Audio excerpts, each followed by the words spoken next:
мәні ең оңай тәсілмен үйрену. Ең бірінші ешқандай пернені баспаймыз. 3 рет тартамыз. 0, 0, 0. Сосын екінші пернені басамыз. 1, 2. Сонда барлығы 4 қағыз. Сөзмен қосып айтсақ болады. Сүйкімді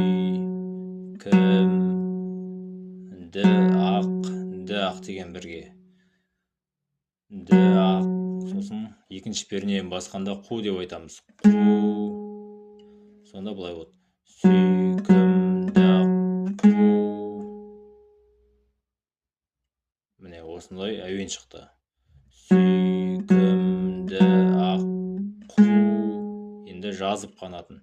Үшінші перне жазып. Зып дегенде екінші перне. Жазып. Сосын ашық қанатын. Қайттан көрсетейін. Жаңағы дұрыс емес болды. Сүйкімді қу жазып қанатын.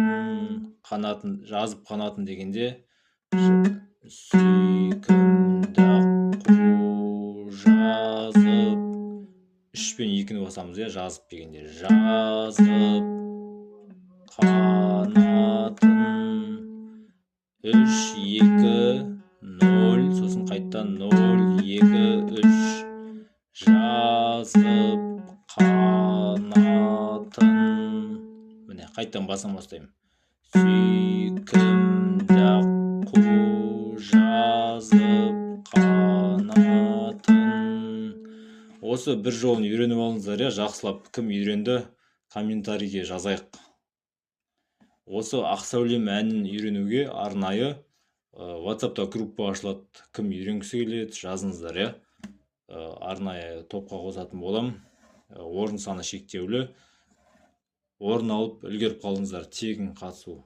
Енді YouTube көрермендеріне арналған курс сияқты ғой. Сол ақ сәулем әнін үйрететін болам, комментарийге жаза қойыңыздар, мен қатысам деп. Қайттам міне.